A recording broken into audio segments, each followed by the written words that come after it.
And another thing. So, part 2 of my rant about non-religious NDEs.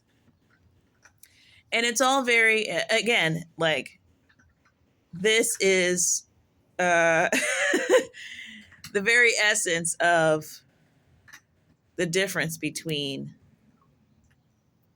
certain people. Because should you be able to go and say, yeah, you're NDE? It's like that happened to you, but your interpretation of it is wrong. Should you be allowed to say that? But something has to be true. Something has to be true. If things have to be true here, how much more should they be true? Like, that's insane. So, anyways, everyone talks about when they go to heaven or when they go to some heaven-like place is the overwhelming, unconditional love that they feel. And, I mean, they can go on and on and on about it. I don't know. I'm feeling the Holy Spirit just talking about it for some reason. But it's like, so you went to this place of overwhelming unconditional love. And I guess if you don't have the paradigm for it, yeah, I can imagine you drawing a lot of conclusions from that. But, like, why has no one told you about this unconditional love? This overwhelming state of unconditional love? Why are you not bothered when you come back and you say, why didn't anyone tell me that there's overwhelming unconditional love on the other side of this experience? And why are you not wanting to tell anybody else about it? Like, I understand that this happened to you and you feel like, and people are going to, I mean, I get it. I'm a Christian. People don't want to hear the thing that happened to you and have to reconcile it. And so you share and you keep it to yourself. I get all that. What I'm saying is, the way that they describe, they go, oh, and there's instant relief that, oh, there's nothing scary here. There's no judgment here. There's no this, there's no that. It's not overwhelming unconditional love. And it's like, okay. Well, why is that not, how come that didn't make why hasn't that made the annals of history? Again, near-death experiences aren't, probably happening in more frequency because we're more capable of bringing people back, so go on and so forth, blah, blah, blah. But where is it in the religions? Because you get a couple of people say, oh yeah, all the religions they're all going around the same, blah, blah, blah. And I think what I'm trying to do by like watching all of these is to pinpoint, because at first it seemed like all of these accounts were all different, and now it's seeming like no, this is it's the same concept. There's something in them that is making them say this. It's not just, oh, I'm getting I've experienced something different. They're drawing a conclusion. There's something making them draw these conclusions. So, and again, I understand that you're really surprised when you get there and there's not this God that's going to judge you. And he just says, do you want to stay or you want to go back? Or do you want to, and he gives you the choice, which I hear that in all the NDEs, religious or not. But they don't ask any questions most of the time. Or if they do, they don't add that into the story. But they very rarely see anybody who is like familiar or distinguished like Muhammad or Buddha. Like a couple of people have seen Mary, Mother of God, but they don't usually. I see, and I've actually never heard of an NDE where they saw Buddha or Krishna or whoever. I've heard people on these things say that someone saw. So I myself have not heard one where they say that. But they say, yeah, I know a friend who's Christian and she saw Buddha and this person, that person. But I've never actually seen that myself or heard that myself. So I don't know what that's about. But uh, they just kind of come back and they're happy about the fact that they are relieved that it's not judgy there, which is really telling. I mean, they're obsessed with the judgy, or obsessed with the lack of punishment, the idea of the lack of punishment. And it's kind of like, well, yeah, no, that now's not the time for that. That doesn't mean that there's no punishment period at all ever. And you didn't ask. You weren't like, yo, this is so like nice. Is there judgment happening? And then maybe you would have got some information, but you never asked that. Because you were just so glad for it to not be that way. I don't know. And it's not like I'm like hankering for the judgment.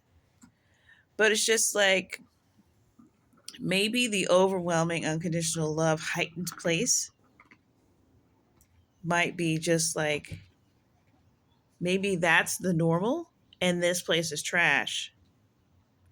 Because there's one book that I know for sure lays out pretty like immediately that there is a paradise place where everything is in order and it's perfect and it's great. And that place was severed. We were severed from that place. And that story is called the Bible. It's just like, again, it's like that same thing that I was talking about where they go out of their way to find this vague, no, this is different. No, it wasn't Jesus. It was a man and he had wounds on him, but it wasn't Jesus. It was like, it's like, why are you going out of your way to make it not be what the thing is? Like, there's so many people who are overjoyed to find out that that's really what it is. And then they go, that it makes so much sense. And then they go back through their whole life and they go, wow, yes, it was always like that's so fulfilling. Your super vague place. Okay.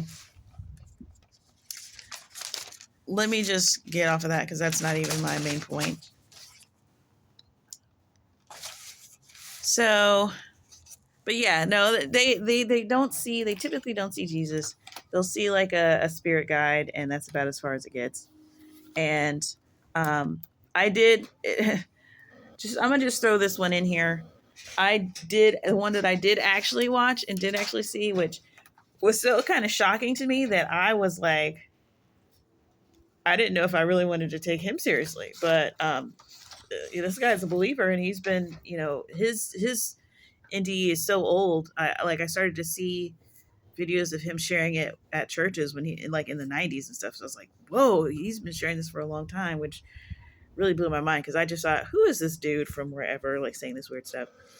But he did say that he saw in hell like people, like demons coming up to people and being like, as their grandma or whatever, and pretending like it was this, the this great place, and then being like, surprise, you're in hell, and just like torturing that person.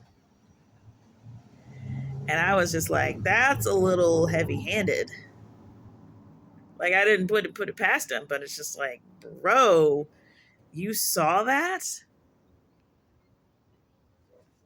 So, I mean, that's always an option. As long as there's demons as part of the paradigm, anywhere, As long as demons are an option, so many that opens up so many possibilities. Unfortunately, for a lot of stuff to not line up. Like, I mean, if the whole thing's made up, the genius who added the demons to the story deserves a lot of credit, because if the whole thing is just nonsense, demons, from a storytelling perspective, demons do a lot of work to a story. I mean, they really just keep it popping, because that is some serious villainy. Satan, you got a Satan and demons who were once part of heaven. Like, wow, that is, you want to talk about means, motive, and opportunity. That is a fantastic. I mean, it does a lot. It does a lot. Anyways, you probably don't know what I mean by that. That's okay. Nah, it's just me ranting. Okay, so, but yeah, so basically, like, the main issue that I had with the consuming of these was that it's real confusion. I mean, you think confusion. You think oh, well, this religion believes this and this denomination, oh, it's so separate. No. You watch it. What's funny is there's so much confusion and everybody's happy and sweet. Everybody's happy and sweet. So much confusion, because you will have someone who will say there's literally no hell. All of that stuff. And what I love about that is, like, they will say that all of that is made up by man to control and to, like, there's no punishment, there's no hell. Like, that just makes you want to punch people in the face. Do you really think people are out here making up punishment? And it doesn't even work. It ain't controlling nobody. It's not controlling no people. There's so many people that are not going to be in heaven who knew the whole deal, who had the whole deal laid out. Like, it's whatever. The point is, there's real confusion, because you'll have somebody that'll say that. They'll be like, oh, I was with the oneness. Oh, it was a figure. I've yet to hear people say, oh, it was two people, it was three. They say it's one person, but maybe that person was both male and female traits. Whatever, I'll give that to you. Maybe you just something you picked up about God that other people don't typically pick up about God. And another thing too, like, even in the religious NDEs, like, Jesus, everybody, like, after a while, it's not like you can't rely on their description, but it's like Jesus is literally showing up however he wants to show up. If he wants to show up like just a regular dude that's kind of your height, a little bit shorter, if he wants to be 7 feet tall, if he wants to look super buff, if he wants to be his 12-year-old self, I've heard Jesus, he just shows up how, depending on whatever he wants to do in that situation, which I think is super cool. Super cool. Like, nobody sees him the same way, or he's just providing a unique experience for every single person. That's amazing. There's probably like 10-20% that are off of the norm, which is the way that he's commonly depicted. Most people see him like that, or they just, is his eyes blue? Sometimes his eyes are blue, sometimes they're green, sometimes they're switching, sometimes it's just amazing. That's amazing. I love that. And that's not confusion just because he doesn't show up the same way. That's God being God. The confusion is, no, it's Jesus. No, it's not Jesus. No, it's this. No, it's this. No, it's that. Oh, there's hell. And then it's like, they'll be like, oh, there's no hell. It's just super. And then the next one will be like, I totally went to hell. Went straight there. I got tortured, this and that. And it's like, okay, well, so how would you, person who says there's literally no judgment or no hell or anything, how do you reconcile what they went through? Oh, well, they created that for themselves. Literally, I listened to one where the lady went to hell and maintains that there is no hell. She went to the hell, guys. She says that she created that, for herself. It was part of her journey. So we are people would rather believe that they are creating hells for themselves than to believe that there's a God in control of it all, and you messed up and you made a mistake, and that mistake has put you, which is we have a direct reflection of that on earth. You make a mistake, you get a DUI, you do this thing, whatever. Now you have to go to jail. And I think too, what the problem is that people think that, the punishment that we have here on earth is because we're human and we can't have just you and your eternal spirit causing chaos. We got to lock you up to protect everybody else. That's not what hell is. Hell isn't you getting locked up because, part of it is in the sense of like, you can't go to heaven, but it's like,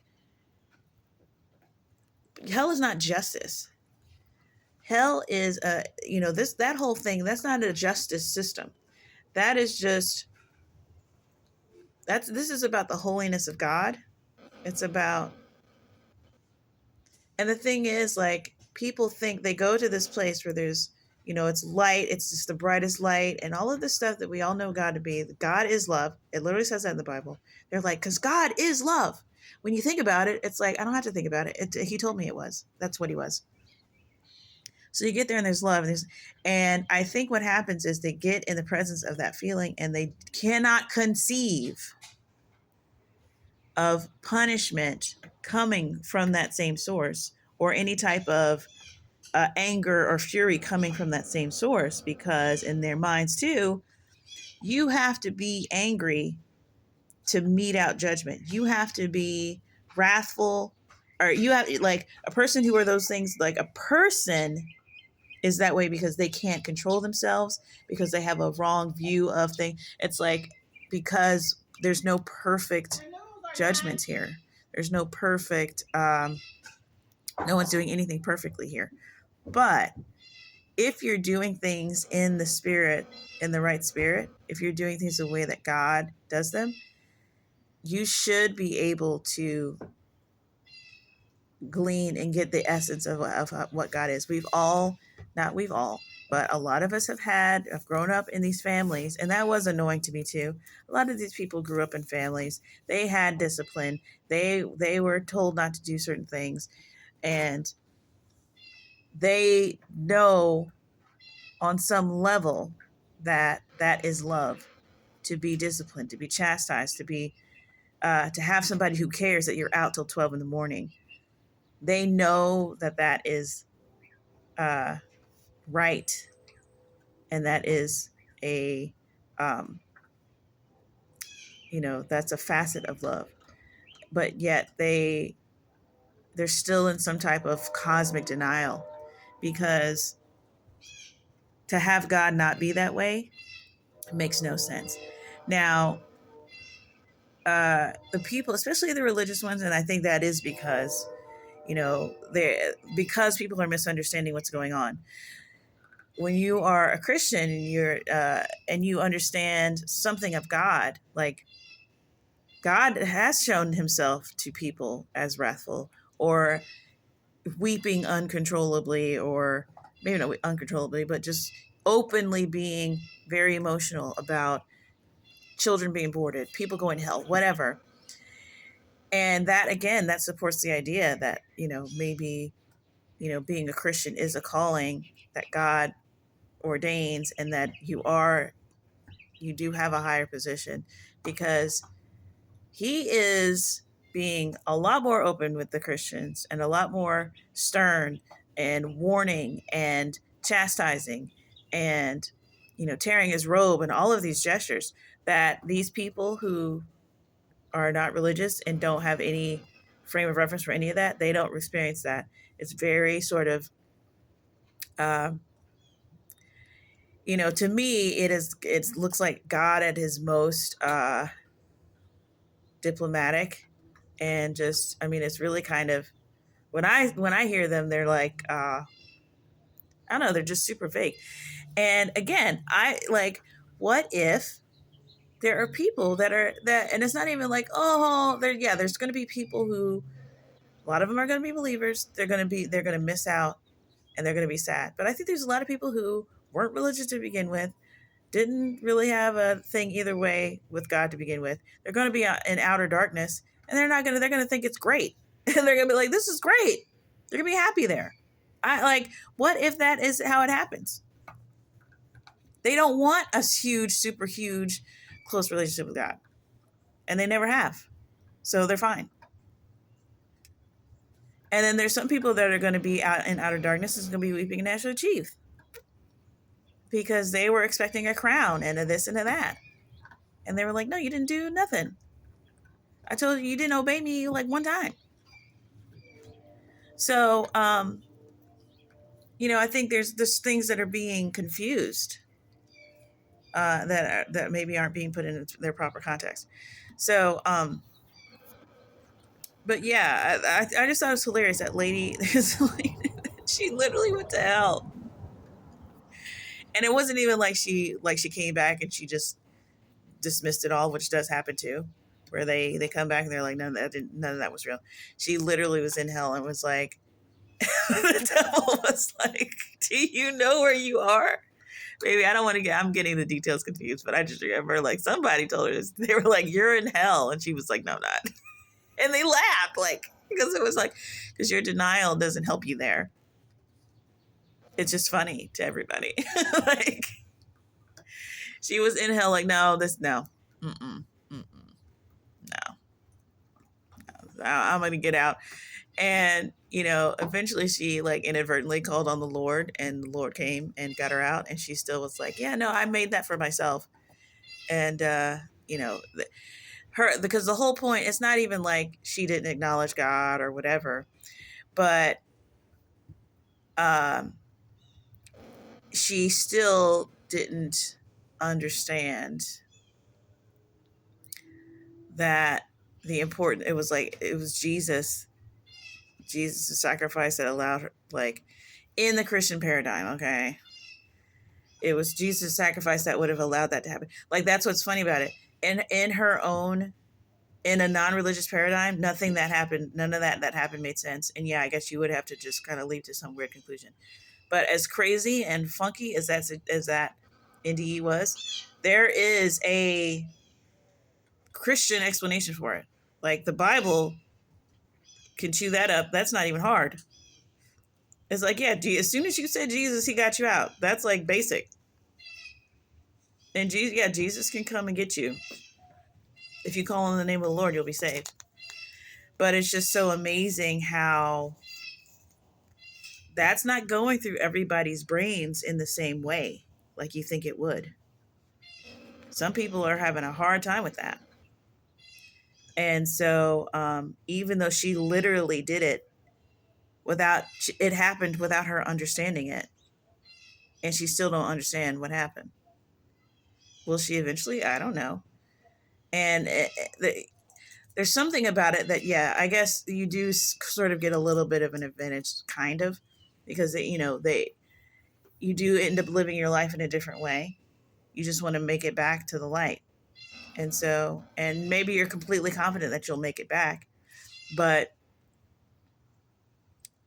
you're not supposed to do bad things, which is a lot more than we can say for a lot of people here that just think it's like they're not trying to do nothing to jeopardize that.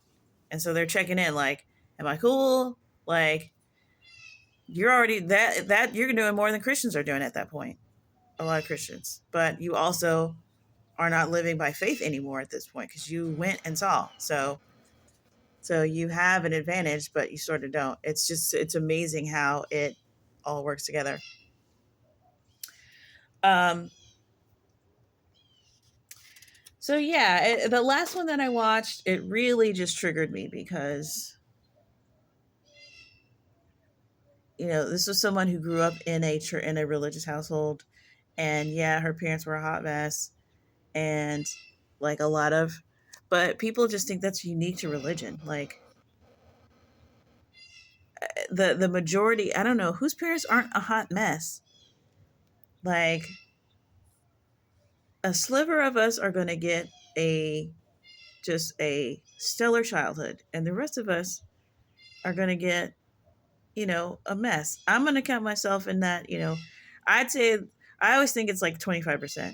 25% of people are getting the good childhood. 25% of people are finding the person they're going to be with and just being with them. 25% of people, and those are the people that, and those, we see those people's lives and we either model and shape after them, or we deviate from them and go, well, I got to do this differently. But the people that we're looking at are 25%. 25% of the people who grow up to have their own kids end up being those parents that aren't, that don't have the problems or whatever. And sometimes it ain't always the same 25%. You know, the 25% of parents of people that are doing good raising their kids maybe had terrible childhoods or whatever, but they're rocking the parenting thing because they've been through it, and they, whatever.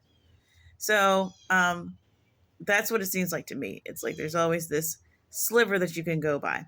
But she had parents that, her she was sound on the outside and her body was sound on the outside, but there was a lot of hurt that happened. And then there was like this traumatic thing that happened, and she wrote a book and stuff, so it's not like, let me not say anything about her. It's like she wrote a book. She literally has it in a book. But like, it was so crazy because like something happened to her where she ended up getting abused. Like she got into a car accident because she was with this guy who was a hot mess, and he was trying to do stuff with her or whatever. But the only reason why she was in the car accident, or the main reason why, which she doesn't say until later into the thing, like she gets in the car with this guy who's like, total sleaze, like everything sleazy you would think of, just a classic case of that guy. And she ends up getting in the car accident. He's like, he doesn't have a scratch. He's got a couple of scratches and whatever. And they're in the military, so he should have got some sort of um, disciplinary action that he didn't get. She ended up not being able to do anything and not graduate and all that stuff, and she just like went on this whole journey because of it. And finally we find out like that she had a roommate, or like she had a roommate and she hadn't talked to her in decades, and she finally reaches out to her, and the roommate has been carrying around this guilt about what happened to her because the roommate remembers that she was supposed to get a ride from her. Like they were supposed to ride home together. That's what they agreed to. And but the roommate saw this cute boy and wanted to go with him, and uh, she was like trying to persuade her, like, just go take a ride with so and so. And she's like, he's drunk, blah, blah blah. She's like, he's fine, whatever, you'll be fine. So she had carried around this guilt because she was basically the catalyst for that whole situation happening. And if she had just agreed, like, um, you know, stuck to the agreement of going home together, then maybe that wouldn't have happened. And like the roommate, she had dropped out and they had never spoke. Like hadn't spoke to her in decades, and she found out like that's why she dropped out and never came back and never, whatever, because she was carrying on this guilt. And she totally like was like, well, and they just absolved this girl, and I'm like,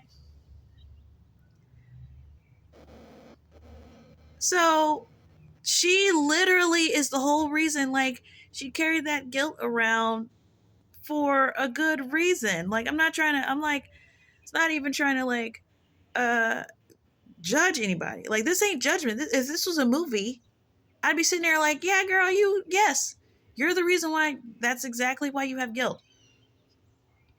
And we can go get forgiveness from Jesus, but let's say what happened, to sort of just absolve the whole thing and then just completely put it on this hot mess dude. And then, yeah, because the hot mess dude, he didn't get a scratch on him, and then he was supposed to get military action. He didn't, or discipline. He didn't get any because his dad was high up dude, whatever. He's like, no, my son's gonna graduate, blah blah blah. Okay, yeah, his big jerk stuff, right? But like, your girl was the catalyst, and it's sort of like, I'm like, you're not even a good judge. Like, everyone needs to, like, we can all get forgiveness, but let's all say what everybody did.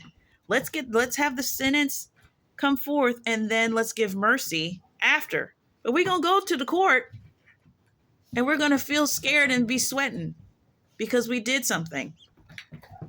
And then we're gonna have the judge say, I'm wiping it clean. Jesus paid it all. And then you're gonna fall down on the floor in exhaustion and sheer gratitude. That is the process.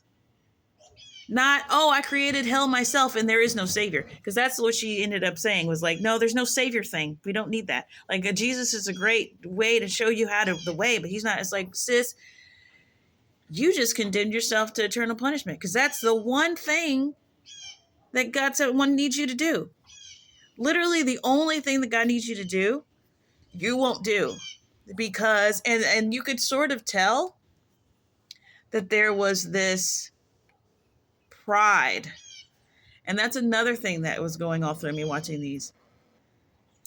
The pride, you know what? It's the exact same thing as the religious pride, but not. Like, which is even worse. It's like, yeah, I've seen people who actually, I don't know, you don't see it a lot anymore. I don't know, maybe I'm just hanging around the right people or whatever, but yeah, you have the big church and you have and everybody, whatever, and you can wave your hand and people is falling out and ain't a joke. Yes, they really are. I've seen religious pride, stand 6 feet over there, security all around, church service don't start till I come up to whatever. I've seen the religious pride. It's nasty. It's gross. Okay. But you have non-religious pride. What even is that? What even is that? Like, oh, I died and I saw the light and there was no judgment.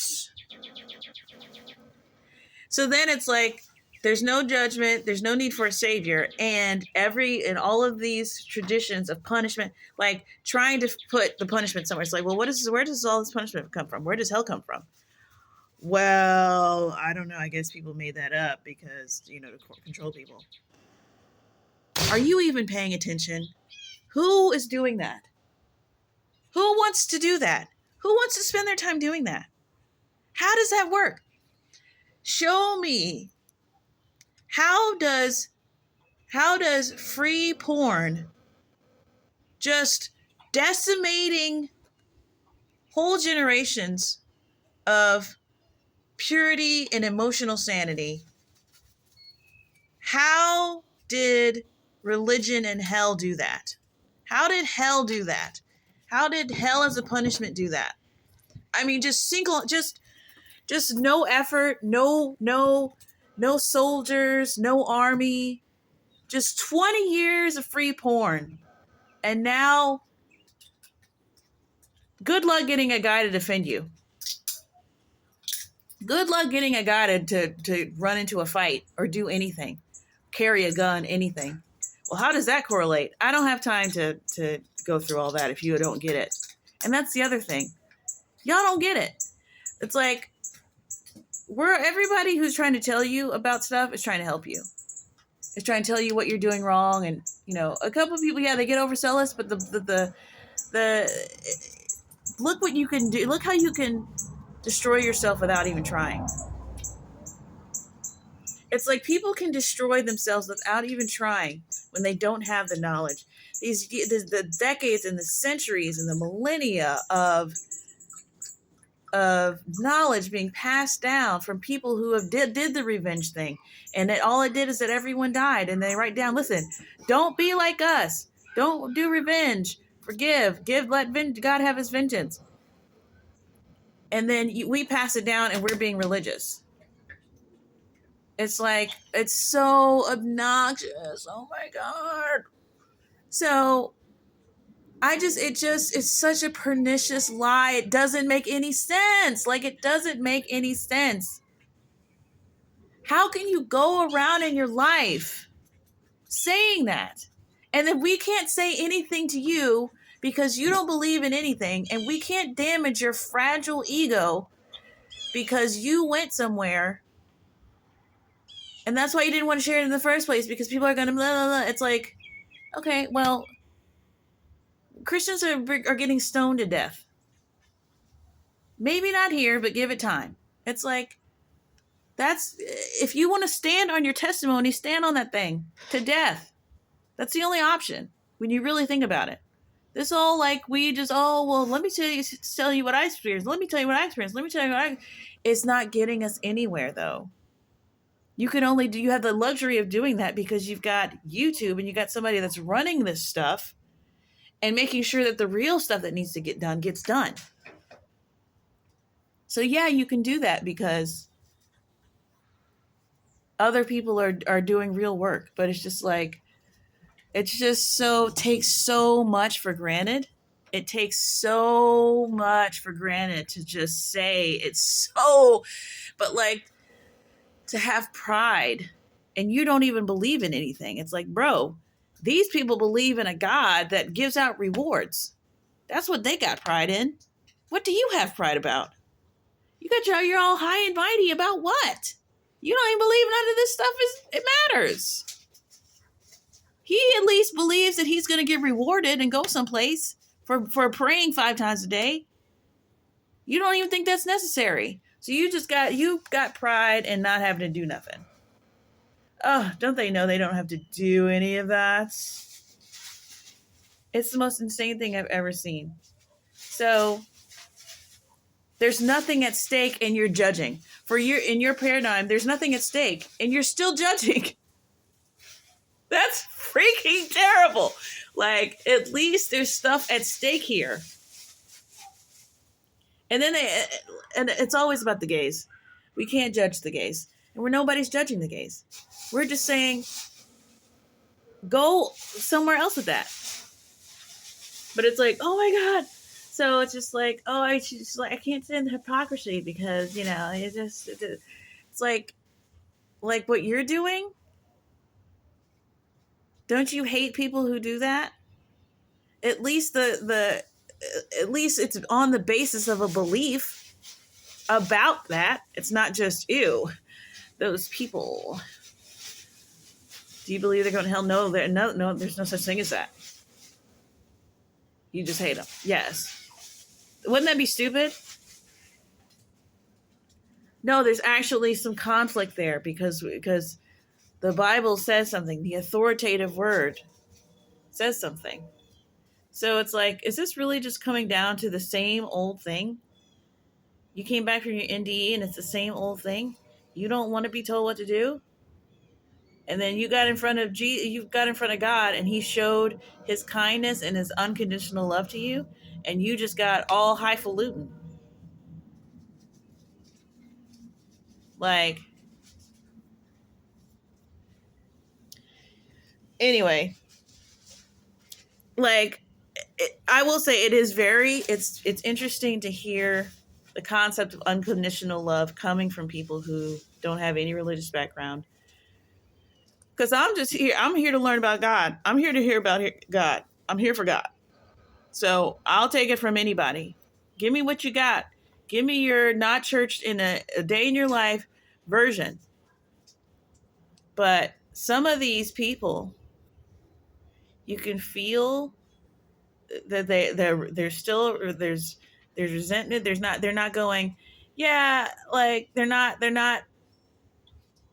they don't have the same like love, or love in the sense of like a travail that other people don't know about it,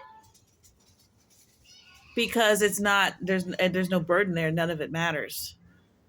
So it's like, well, it's just them being okay with, it's just apathy, or not apathy, but just like everything's fine. And that's their version of love, is everything is permissible. And like, yeah, we'll just all contradict each other. It's fine.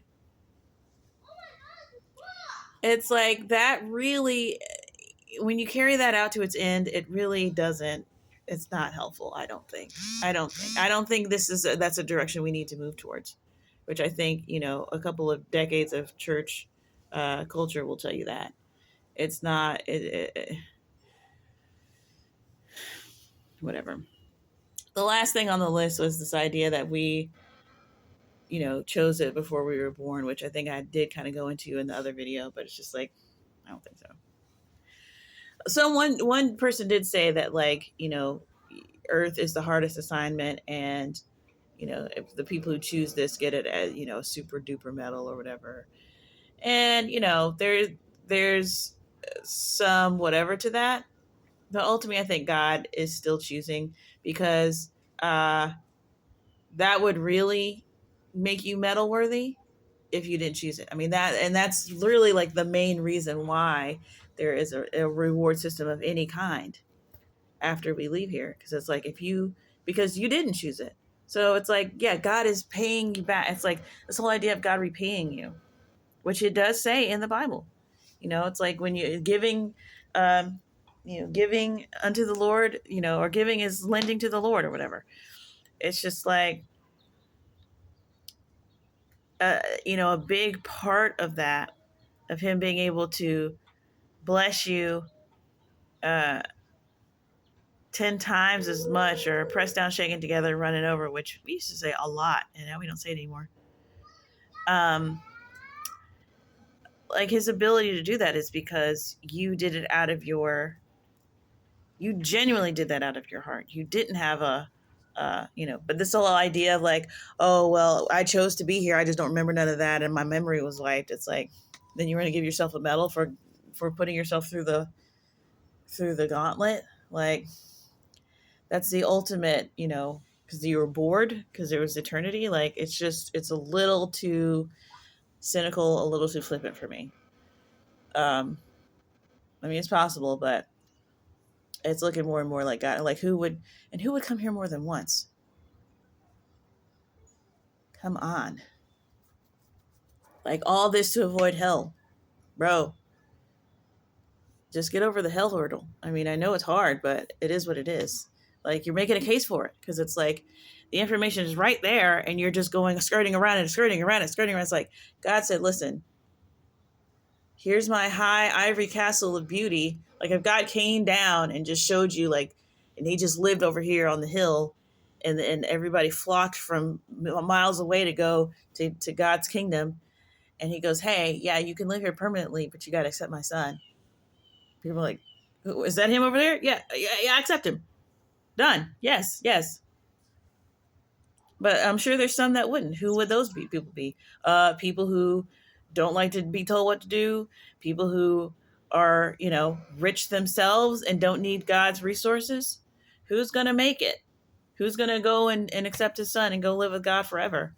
The poor and the people who don't have anything. It's literally the exact same process that's happening already.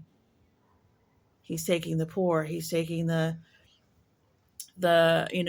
prostitutes and the thieves and the people that just accept his invitation and know that they're a sinner and that they can't get it, like, they can't do any better on their own.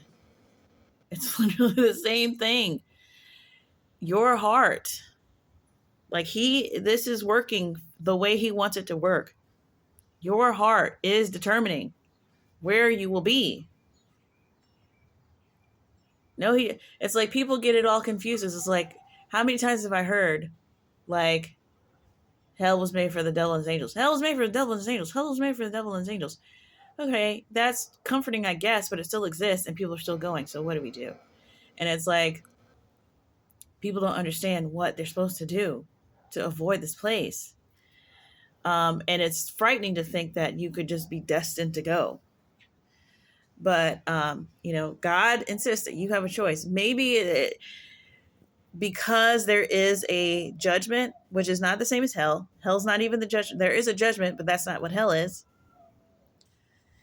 People are getting confused in there. It's like, and then God wanting everyone to make it, we think in our minds, okay, if your dad doesn't want you to go to jail, he's going to bail you out. And we think God is going to bail, just because he says he doesn't wish for anyone to perish, that he's going to bail somebody out. That's what it means when we say it. When we are desperate to keep something from happening, so we hear that, and God's like, I don't wish for the wicked to perish. I don't wish for anyone to perish. And we go, okay, then great. So hook a brother up, get me out. Like, that's what we think we can do. And it's like, no, he's just saying that he doesn't want it. But it is what it is, though. His word is out. He sent the word out. The king's word cannot be revoked. He cannot revoke it. He signed it with the seal. He doesn't wish for it, but he's not reversing it, nothing. He's not twisting the world around so you can keep drinking. Like, you stop doing what you're doing that's inferior and bad, and literally is ruining your own life, and join his life. Even if it takes a lot out of you. It's like, there's so many people that they go and some celebrity, they go be some celebrity's personal assistant, and like they get put through the ringer because they want to be near the famous people and go to the parties. It's like, it's easy to do. You just got to do it for God. Consider it valuable. That's where faith comes in. It's like, I can't believe how much it's already, like, this process is really doing the whole job. And then you got the devil there to really filter you out, because the only reason why he doesn't come down and just literally have a physical kingdom where you can come and whatever, is because you get a lot of people going, yeah, no, absolutely, yeah. But then, what happens 10 years, 100 years, 1,000 years? If he just showed himself in all his glory and just had you accept the sacrifice, who knows, in another million years, another billion years, there could be iniquity found in you. And we got to do this whole thing over again. Let's find out now. Let's get the original iniquity guy to come and filter everybody out. On top of the whole, on top of it. On top of God saying, listen, will you just accept my attributes just on their face without seeing all of the hullabaloo around it, and seeing how what it really is just on its face? Will you accept love, joy, peace, patience, kindness, goodness? And will you reject hate and malice and pride and lust and drunkenness and revelry? No, are you sure? Because I got a devil here. The devil is going to offer you something. Like, it's all right there. That to me is like, how is that any less complicated? How's that any more complicated than stuff than we created hell in our minds? And we create hell in our minds. It doesn't exist at all. I mean, literally, that testimony where she said it didn't exist at all, and then the lady was like, well, how does that explain your experience? Because you literally went to hell. She's like, oh, I made that. That's crazy. That what I just explained makes total sense. It just, some of it sucks, and there's parts of it that we would rather not deal with, but we exist and we have to deal with it, and that's annoying. That's all that's going on. That's all this other stuff is coming from, is the tension of existing. And I didn't mean to go on that long, but like, it was all like the same subject, so I might as well just get it all together. So I will not take up any more of your time. Thank you for listening to me rant. I think I am done ranting, and I am purged. So I appreciate you. Until next time, bye.